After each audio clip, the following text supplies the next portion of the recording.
Welcome to this week's episode of our podcast on Ton Does Linux and More. You know how we're always talking about these different technologies that make Linux so awesome? Today we're diving into something I've been curious about for ages. Container technologies. Adrian, you've chosen a significant topic. I'm really excited to discuss containers today. Docker, Podman, and all that great technology have essentially revolutionized how we deploy applications, right? That's exactly why I wanted to bring it up. I keep hearing about these container things everywhere, but, well, I'm still not 100% clear on what makes them so special. Do you think you could break it down for our listeners who might be in the same boat as me? Absolutely. I'd love to demystify containers for everyone. It's one of those technologies that sounds complicated at first, but once you get the basic concept, it's actually pretty straightforward. And I promise, by the end of this episode, you'll understand why developers and sysadmins are so obsessed with these tools. That's exactly what I was hoping for. I think we've got a great show ahead of us, so let's get right into it, shall we? So before we get too deep into Docker and all those specific technologies, I'm still a bit fuzzy on the whole container concept itself. What exactly is a container in simple terms? Why would someone want to use one instead of, just installing stuff normally? That's a great place to start, Adrian. So containers are basically, think of them as these super lightweight, isolated environments where you can run applications. They're kind of like mini virtual machines, but way more efficient. So like a virtual machine, but not exactly a virtual machine. Exactly. See? Traditional VMs virtualize the entire hardware and need a complete operating system for each instance. But containers share the host's OS kernel and only virtualize at the application layer. That's why they're so much lighter and faster. Let me give you an analogy. Imagine you're shipping goods. Virtual machines are like sending entire houses with all the furniture and appliances, while containers are just shipping containers that have exactly what you need and nothing more. Oh, that makes a lot more sense. So they're more efficient. Incredibly efficient. And that's just the beginning of what makes them so popular. With containers, you get this beautiful concept called build once, run anywhere.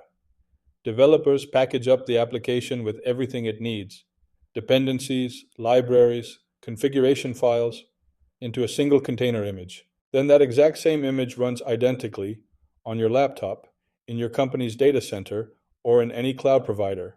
No more, but it works on my machine problems. That sounds, wow, that actually sounds really useful.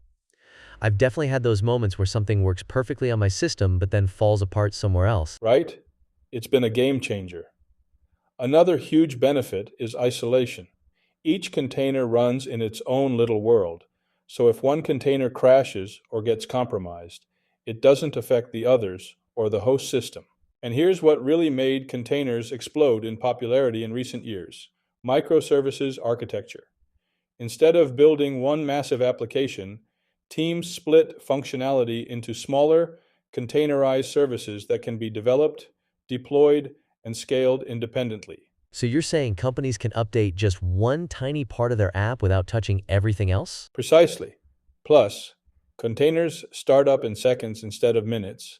They use resources more efficiently, and they make it super easy to scale applications horizontally.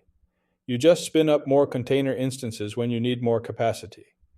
It's why virtually every major tech company has moved to containerization for their infrastructure. So let's dive into Docker specifically now. It's like what do they call it, the OG of container tech, right? Oh, absolutely. Docker really is the pioneer that brought containers into the mainstream. Before Docker came around in 2013, container technology existed but was super complicated to use. Docker basically revolutionized the whole space by making containers accessible to everyone.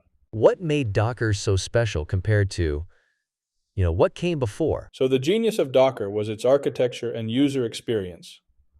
First off, they created this incredibly simple command line interface. Instead of dealing with complex configuration files and arcane commands, you could just type something like docker run, and boom, your container is up and running. And the architecture itself has a few key components that make it work so well. At the core, you've got the Docker engine. That's the runtime that actually manages containers on your system. Then there's the Docker daemon, which is a background service that listens for Docker API requests. And images? I keep hearing about Docker images. Yes, images are probably the most important concept. A Docker image is basically a read-only template with instructions for creating a container. Think of it like, well, like a snapshot of a complete file system, plus all the metadata needed to run your application. What's really cool is how these images are built in layers. Each layer represents an instruction in something called a Docker file, which is just a simple text file with commands for building your image. Every time you make a change, Docker only needs to rebuild the affected layers, not the entire image. Oh, that must make updates way faster, right? Exactly. And the real beauty is the Docker Hub. It's like GitHub, but for container images. You can share your images publicly, pull official images maintained by software vendors, or set up private repositories for your company's applications. So why did this? How did Docker change things for developers and operations teams? It completely transformed workflows, Adrian. Before Docker, there was this constant friction between development and operations. The classic works on my machine problem, right? Docker created this standardized way to package applications that could run identically anywhere. For developers, it meant they could focus on writing code instead of worrying about environment setup. For ops teams, deployments became more predictable and easier to manage. And the whole DevOps movement really accelerated because Docker bridged that gap between the two worlds. Plus, Docker made microservices architecture practical. Before containers, running dozens or hundreds of small services was a nightmare to manage. Docker made it relatively simple to package, deploy, and connect all those services together. So Docker's clearly a big deal, but I've been hearing a lot about Podman lately. What's the story there? Why are people looking at alternatives? Well, Docker's been amazing for the industry, but it's not without its issues. Podman is probably the most popular alternative that's been gaining serious traction. The main difference, and this is a big one, is that Podman has what's called a daemonless architecture. Daemonless? What is that? What exactly does that mean for users? So remember how I mentioned the Docker daemon? That's a background service that runs with root privileges. This creates potential security issues because, well, if someone compromises that daemon, they essentially have root access to your entire system. Podman completely eliminates this problem by not having a daemon at all. Instead, Podman runs containers directly under your user account. Each container process is a child process of Podman itself, which means you can run containers without any special privileges. It's a fundamentally more secure approach. That sounds like a big advantage for security-conscious teams. Absolutely. And get this, Podman was designed to be a drop-in replacement for Docker. The commands are practically identical. If you know Docker commands, you already know Podman commands. You can literally alias Docker to Podman, and most of your existing scripts will just work. No way. So you could just switch without retraining everyone. Pretty much. There are some differences in the more advanced features, but for day-to-day container operations, it's remarkably compatible. Podman also offers native support for running containers in pods, which is a concept borrowed from Kubernetes, basically groups of containers that work together. Another huge advantage is that since Podman doesn't have a daemon, it integrates really nicely with systemd. This means you can manage containers as system services, which is a big deal for many Linux environments. I'm curious, who's actually using Podman in production? Is it catching on? It's getting quite popular, especially in the Red Hat ecosystem since it's developed by them. Organizations that prioritize security or have strict compliance requirements are definitely making the switch. It's also the default in RHEL and Fedora now instead of Docker. The other thing is, Podman addresses some philosophical concerns. Docker Inc. has made some business decisions over the years that worried the open source community. Podman is fully open source and backed by a major Linux vendor, so some folks see it as a more sustainable long-term choice. So bottom line, if you're getting started with containers today, should you learn Docker or jump straight to Podman? That's a great question. I'd say Docker still has the larger ecosystem and more learning resources. But if security is a priority or you're working in Red Hat environments, Podman might be the better choice. The good news is that learning either one gives you transferable skills for the other. So we've talked about Docker and Podman for running individual containers. But what happens when you need to um, manage hundreds or even thousands of containers? And that's where orchestration comes in, right? Exactly. And this is where Kubernetes enters the picture. So Kubernetes, or K8s as it's often called, has become the de facto standard for container orchestration. It's actually, well, it's quite fascinating because it was originally developed by Google based on their internal system called Borg, and then they open sourced it in 2014. K8s? Why K8s? Oh, that's just a numeronym. There are 8 letters between the K and the S in Kubernetes. Developers love their shortcuts, you know? Makes it easier to type. Got it. So what exactly does Kubernetes do that Docker or Podman can't handle on their own? So the thing is, Docker and Podman are great for running containers on a single machine, but enterprise applications need more than that. Kubernetes essentially provides a platform for automating the deployment, scaling, and management of containerized applications across clusters of hosts. Think of it like this. If Docker is about running containers, Kubernetes is about running services that might consist of many containers spread across multiple servers or even data centers. It handles things like load balancing, storage orchestration, automated rollouts and rollbacks, self-healing by restarting failed containers, all that complex operational stuff. That sounds incredibly powerful. But I've heard Kubernetes has a pretty steep learning curve. Oh man, you're not wrong there. Kubernetes is, well, it's notoriously complex. The joke in the industry is that K8s is short for Kubernetes because I don't have time to type Kubernetes because I'm spending all my time configuring Kubernetes. Ha, that's pretty good. Right?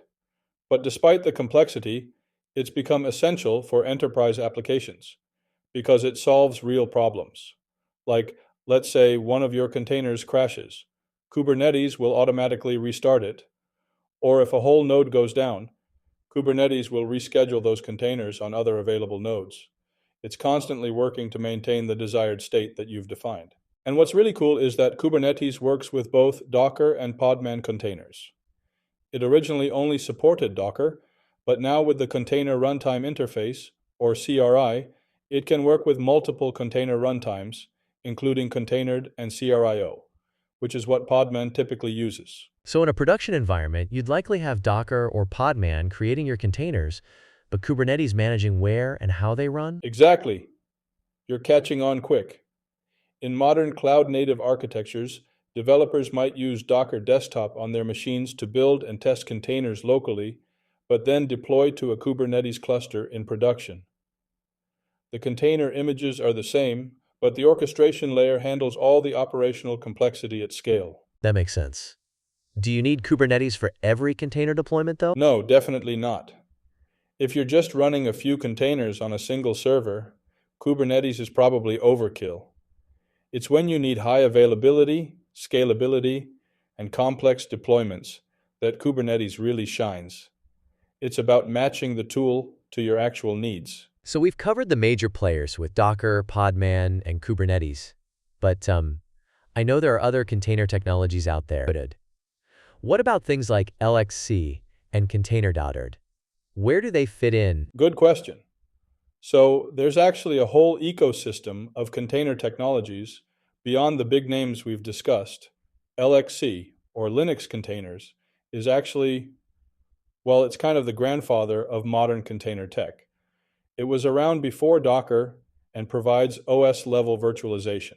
The main difference is that LXC creates containers that are more like lightweight virtual machines with a full operating system inside, while Docker containers are designed to run a single application process.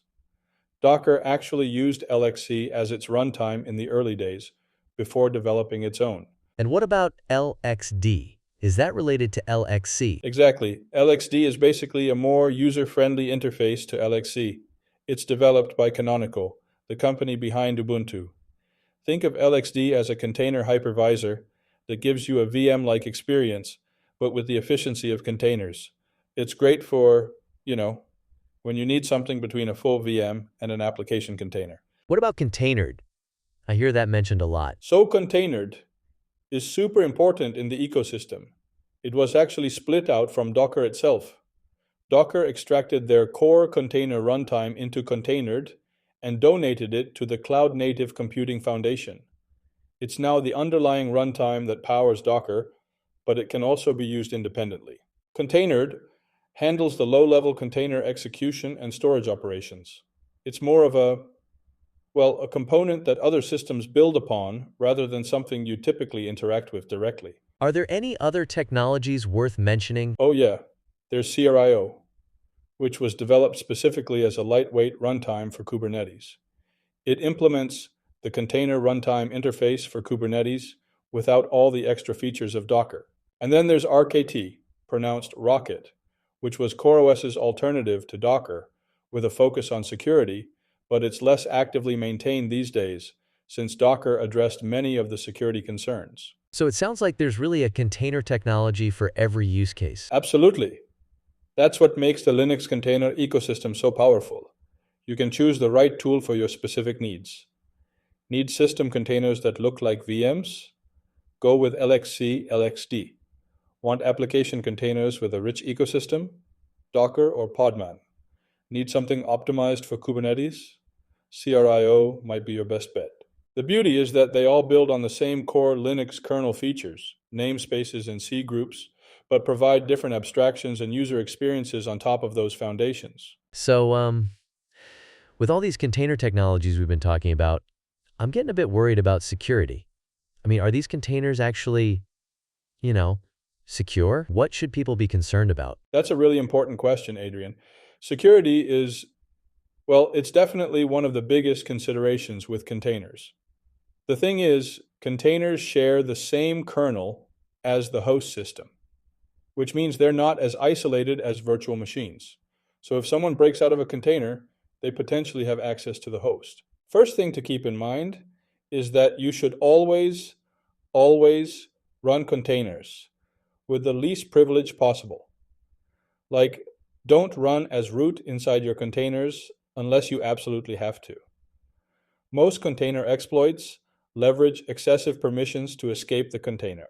I've heard people talk about privileged containers before. That sounds, like something to avoid. Exactly.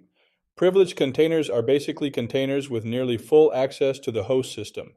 They're sometimes necessary for specific use cases, but they're basically giving the keys to your house to a stranger. You should avoid them whenever possible. Another big issue is container images. People often pull images from public repositories without checking what's inside them. It's kind of like downloading random executables from the internet. You need to scan your images for vulnerabilities and only use trusted sources. So what tools can people use to help with container security? There are some great tools out there. For scanning container images, you've got things like Trevi, Claire, and Docker Scan. These will check your images for known vulnerabilities in the packages they contain. For runtime security, tools like Falco can monitor container behavior and alert you to suspicious activity. And if you're using Kubernetes, there's a whole ecosystem of security tools like Kubescape and Kubebench that check your cluster configuration. What about Podman's rootless containers? Does that help with security? Oh yeah, rootless containers are a huge security win. That's one of the main reasons people are switching to Podman. By running containers without root privileges, you dramatically reduce the impact of a container escape. If someone breaks out of the container, they still don't have root on your host. And I should mention network segmentation too. Don't let your containers talk to each other unless they need to.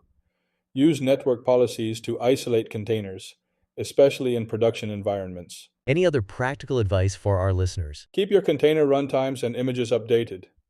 Vulnerabilities are discovered all the time, and running outdated software is, it's just asking for trouble. And remember, container security is layers. No single security measure is enough on its own. So, after all this talk about containers and security and everything, I'm wondering, What would you recommend for our listeners who want to get started with containers? Where should they even begin? Great question, Adrian.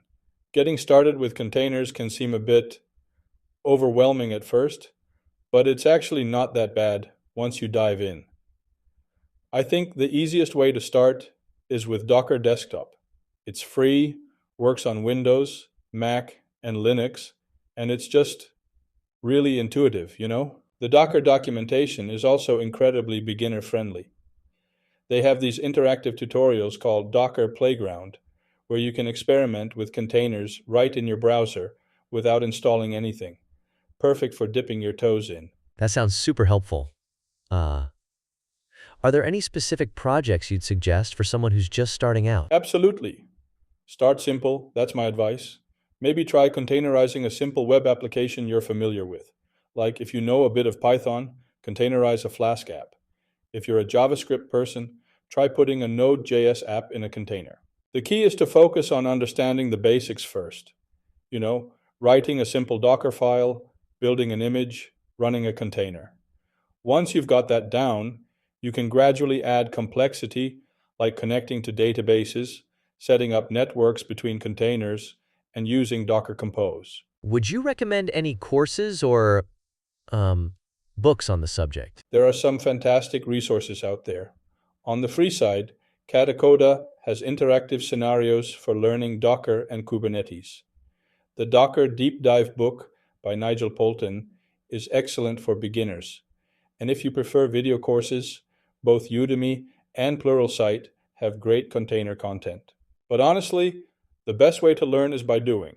Set up a small project, break things, fix them, and learn in the process. That's how most of us learned it. What about learning paths? Where do people go after they've mastered the basics? Once you're comfortable with basic containers, I'd suggest learning Docker Compose for multi-container applications. That's a natural next step. Then maybe look at container registries and CI/CD integration. After that, Kubernetes is the logical progression, but be warned, it's a steep learning curve. Start with Minikube or Kind for a local Kubernetes cluster. There's also this middle ground tool called K3s, which is a lightweight Kubernetes that's perfect for learning. Any final advice for container beginners? Just remember that containers are, well, they're tools, not solutions. Focus on understanding the problems they solve, not just the technology itself. And don't get discouraged. Everyone struggles at first.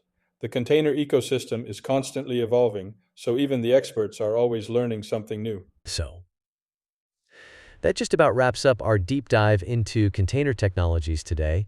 We've covered a lot of ground, haven't we? We really have.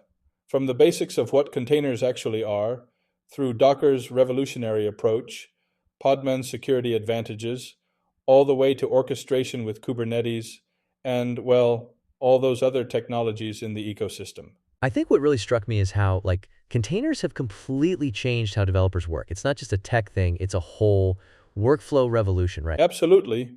That's exactly it. The whole "it works on my machine" problem is practically solved.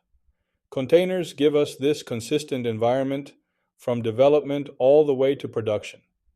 It's a game changer for reliability and, for collaboration between teams. And I loved what you said about security. That containers aren't automatically secure, they need proper configuration. That's a crucial point. Containers provide isolation, but they're not security fortresses by default. You've got to build that security in from the start with proper configurations, scanning for vulnerabilities, keeping things updated. It's a continuous process. Well, I want to thank all our listeners for tuning in to another episode of Ton Does Linux and More. We hope you found this container technology breakdown helpful. Yes, thanks everyone. And if you're just getting started with containers, remember what we discussed in our previous segment. Start small, be patient with yourself, and learn by doing.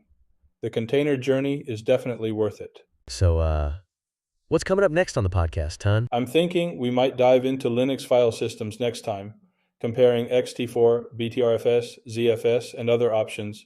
Or maybe we could talk about terminal productivity tools that every Linux user should know about. What do you think? Both sound amazing. Listeners, Let us know which one you'd prefer by dropping a comment or social media. Until next time, keep those containers running smoothly. And as we always say, stay curious and keep exploring.